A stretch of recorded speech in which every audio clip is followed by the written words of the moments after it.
जैसे ही कभी कभी पेरेंट्स उनको कहते हैं ये तो जानवर है, तो जानवर नहीं। बाद में रिसर्च बाद में की गई और जो हमारे रिसर्चर्स है उन्होंने इसे साइंटिफिकली, जो हमारे साइंटिस्ट उन्होंने प्रूव किया, one line definition of biology, so we can discuss it like that. तो अब जो हम पूरा portion continue in the next video with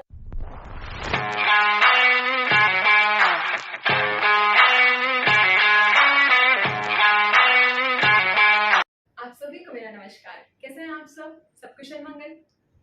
तो जैसे कि हमने लास्ट बायोलॉजी लेक्चर में डिस्कस किया था कि कैसे बायोलॉजी दो पार्ट में डिवाइडेड है और उसका एक स्ट्रक्चर कैसा है ना। तो हमने जूलॉजी और बोटैनी के बारे में डिस्कस किया था कि इसमें हम क्या क्या पढ़ते हैं। तो आज हम जूलॉजी स्टार्ट करने वाले हैं और हम देखेंगे कि जूलॉजी में क्या क्या आता है। Okay, so let's start.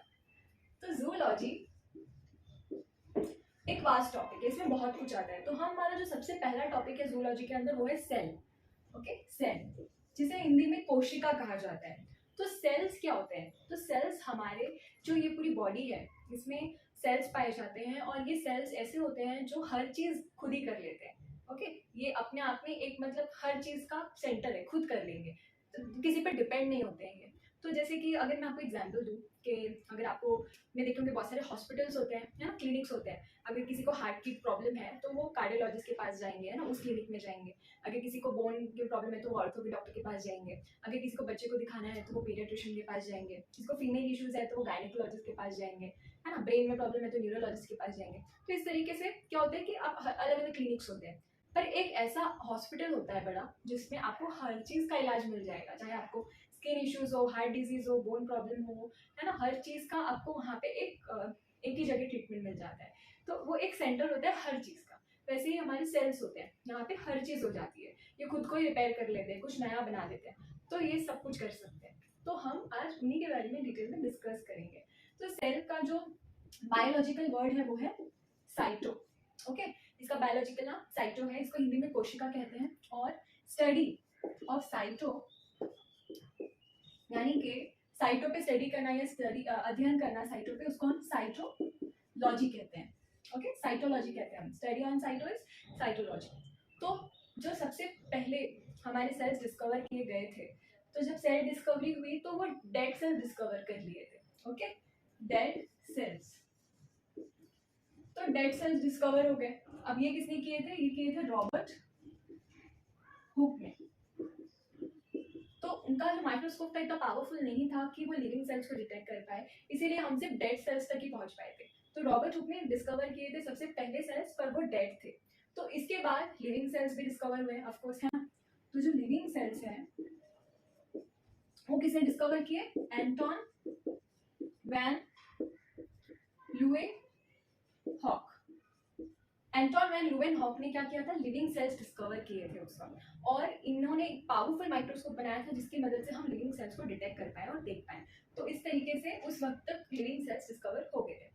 लेकिन अब ये सेल्स तो डिस्कवर हो गए, पर अब किसी को ये नहीं पता कि इनके साथ करना क्या है, कि ये सेल्स होते क्या है, अब हम इनका क्या करें, है ना। जैसे आपके हाथ में कोई प्रोडक्ट दे दिया तो आपके हाथ में वो चीज़ तो है, पर आपको पता ही नहीं कि इसको यूज़ कैसे करना है, ये है क्या, इसका काम क्या है, ये आपके काम की भी है कि नहीं, है ना।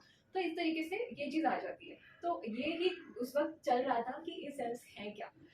इसके बाद आती है सेल थियोरी। सेल थियोरी जिसको कोशिका सिद्धांत भी कहते हैं। ओके, तो ये सेल थियोरी किसने दी? ये सेल थियोरी दी स्लाइडन एंड स्वान ने।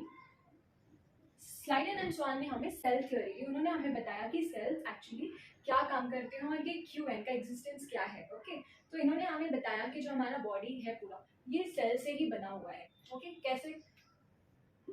सेल जो है, अब हमारी बॉडी को बनाने में बहुत सारी चीज़ों का योगदान है, पर जो सेल्स है इनका सबसे इम्पोर्टेंट है, क्योंकि अब जो सेल्स है, ठीक है, इन्हीं से क्या बना है? इन्हीं से टिश्यूज बनते हैं, फिर टिश्यू से क्या बनता है? ऑर्गन्स बनते हैं, और फिर ऑर्गन से क्या बनता है? ऑर्गन को जब अरेंज कर देते हैं तो हमारी बॉडी बन जाती है। तो इस तरीके से जो शुरुआत होती है वो सेल से होती है ना। जैसे अगर आपने एक लड्डू देखा होगा, जो बूंदी का लड्डू होता है, मोतीचूर लड्डू हम जिसे कहते हैं, तो वो लड्डू कैसे बना होता है? उसमें छोटी छोटी बूंदियों को जब हम मिक्स करते हैं, ऐसे मलते हैं, तो फिर उसके बाद वो जाके लड्डू बन के आता है ना। तो बूंदी का जो लड्डू है उसकी सेल्स का हुआ बूंदी हुए, है ना। वैसे ही जो हमारी बॉडी है इसका क्या हो गया? सेल जो है सेल से बनी है। जैसे कि अगर एग्जाम्पल हम ले लेते हैं कि एक घर है, कैसे बना है, ईंटे से शुरुआत हुई है ना। उस घर के सेल्स क्या होंगे, ब्रिक होगा, वो ईंटा होगा। तो ईंटे से क्या बनेगा, वो ईंटे से बनेगी दीवार, दीवार से क्या बनेगा, फिर दीवार से बनेगा कमरा, और फिर वो कमरे से हो जाएगा घर। वैसे ही बनते हैं हमारी बॉडी। तो ये जो सेल थ्योरी थी हमें स्लाइडेन एंड स्वान ने दी थी। तो इससे हमें पता चल गया कि अच्छा जो सेल्स है दीज आर वेरी इंपॉर्टेंट, क्योंकि इसी से हमारी पूरी ह्यूमन बॉडी बनी हुई है, करेक्ट। तो यहाँ पे अब एक और सवाल आता है जो बायोलॉजी में बहुत ही कंफ्यूज कर देता है। तो ये जो है, अब आपको यहाँ पे इस चीज पे दो तरीके से क्वेश्चन पूछा जाएगा, ठीक है। एक तो बिगेस्ट सेल और एक स्मॉलेस्ट सेल, ठीक है। लेकिन कैसे, पूरे वर्ल्ड में सबसे बड़ी सेल कौन सी है और सबसे छोटी सेल कौन सी है, और ह्यूमन बॉडी में सबसे बड़ी सेल कौन सी है और छोटी सेल कौन सी है, ये दो तरीकों से आपसे ये सवाल पूछा जाएगा। तो अगर हम पूरे वर्ल्ड की बात करें तो सबसे बिगेस्ट सेल कौन सी है, that is ostrich egg, ostrich का अंडा। उसका जो अंडा है वो पूरे वर्ल्ड में सबसे बड़ी सेल हम उसे कहते हैं, ओके, ऑस्ट्रिच एग। इसका वेट 1.5 kg होता है, ओके। तो इसे हम सबसे बड़ा सेल पूरे वर्ल्ड में कहते हैं। और अगर हम स्मॉलेस्ट कहें तो सबसे स्मॉलेस्ट सेल है वो कौन सी है, वो है mycoplasma. Mycoplasma is the smallest living cell found in the world. Okay, so mycoplasma is the smallest and ostrich egg is the biggest. अगर हम ह्यूमन बॉडी की बात करें या मानव की, तो मानव में मेल फीमेल दोनों आते हैं, राइट। तो अगर हम सबसे बिगेस्ट की बात करें in human body and smallest की, तो सबसे बिगेस्ट कौन सा है, सबसे बिगेस्ट होता है ओवम। ओवम सिर्फ फीमेल बॉडी में ही पाया जाता है। तो ओवम के बारे में हम डिटेल में हमारे रिप्रोडक्टिव सिस्टम के चैप्टर में डिस्कस करेंगे, लेकिन अभी के लिए मैं आपको एक शॉर्ट डिस्क्रिप्शन दे देती हूँ कि ओवम जो है वो सिर्फ फीमेल बॉडी में पाया जाता है और ओवम की लाइफ बहुत ही कम होती है। तो जब ये डेड हो जाते हैं तो आपने सुना होगा कि फीमेल बॉडीज में मेंस्ट्रुएशन प्रोसेस होता है, पीरियड्स होते हैं जो महीने में 3-4 दिन रहते हैं, उसमें ये जो डेड सेल्स होते हैं ये बॉडी से बाहर निकल जाते हैं, ओके। ये एक एग होता है, ये एग सेल्स होता है। तो इस तरीके से ये सिर्फ और सिर्फ फीमेल बॉडी में ही पाया जाता है। और जो सबसे स्मॉलेस्ट है, सबसे स्मॉलेस्ट सेल कौन से, स्पर्म, जिसे हम शुक्राणु भी कहते हैं। तो ये जो है ये सबसे स्मॉलेस्ट होते हैं। अब हमने बिग और स्मॉल डिस्कस कर लिया। ह्यूमन बॉडी में एक सबसे लॉन्गेस्ट भी होता है, एक लॉन्गेस्ट सेल होती है, ओके। इसको हम कहते हैं सबसे लंबी, जो सबसे लंबी कोशिका है मानव शरीर में वो कौन सी है, वो है ब्रेन,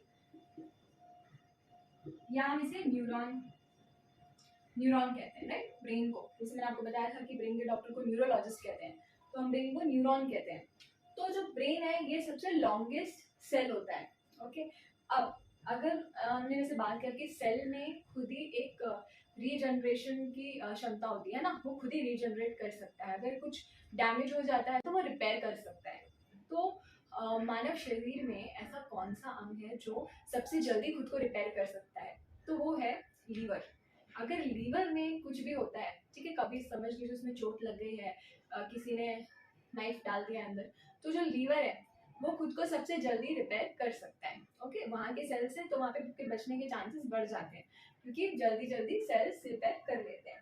लेकिन जो सबसे ऐसा पार्ट है जहाँ पे मैं कह सकती हूँ कि वहाँ पे रिपेयर होता ही नहीं है, आपके जन्म के बाद आपको अगर पूछा जाए कि ऐसी आपके बॉडी का कौन सा हिस्सा है जहाँ पे डैमेज हो गया तो हो गया, वहाँ के सेल्स रिपेयर नहीं होते हैं, तो वो है आपका ब्रेन, न्यूरॉन, ओके। यहाँ पे क्या होता है, यहाँ के सेल्स डैमेज हो गए तो हो गया। अगर किसी ने बहुत जोर से मार दिया है तो यहाँ पे आपने देखा होगा बहुत सारे लेयर्स होते हैं हमारे ब्रेन को प्रोटेक्ट करने के लिए। तो जैसे कि यहाँ पे आपका स्कल है, ठीक है, ये बोन जो है ये बोन आपको प्रोटेक्ट करता है, तो किसी ने मारा है तो बोन तक जाएगा, ठीक है। यहाँ पे हो सकता है आपको चोट लग जाए बट वो ठीक हो जाएगा। फिर अंदर अगर और जोर से मारा है तो हो सकता है अंदर मेनिनजॉइड तक पहुंच गया हो। मेम्ब्रेन होती है, पतली सी थैली होती है जो आपके ब्रेन को प्रोटेक्ट करती है। तो फिर भी अगर मेनिनजॉइड तक चला गया तो आपको मेनिनजॉइटिस की बीमारी हो जाती है। और वहां से भी अगर बहुत जोर से मार दिया, ब्रेन तक पहुंच गया तो आपका काम हो गया, अब आप गजनी बन चुके हैं, तो वहां पे भी कोई रिपेयर नहीं होगा। तो इस तरीके से अगर ये इसको हम कहें तो ये रिपेयर नहीं होता है। और जो लीवर है हमारा वो सबसे जल्दी रिपेयर हो जाता है, ओके। तो इस तरीके से हमने देखा कि सेल को हम बायोलॉजिकली, जो उसका नेम है वो साइटो है, उसकी स्टडी को साइटोलॉजी कहते हैं। उसके जो डेड सेल सबसे पहले डिस्कवर हुए थे वो किसने किए थे, रॉबर्ट हुक ने। और जो लिविंग सेल्स है वो किसने सबसे पहले डिस्कवर किए थे? एंड्रू वैन ल्यूवेनहॉफ ने। ओके, तो ये याद रखिएगा, डेड सेल्स किसने डिस्कवर किए थे? रॉबर्ट हुक ने, और लिविंग सेल्स किसने डिस्कवर किए थे? एंड्रू वैन ल्यूवेनहॉफ ने। Okay, so don't confuse in that.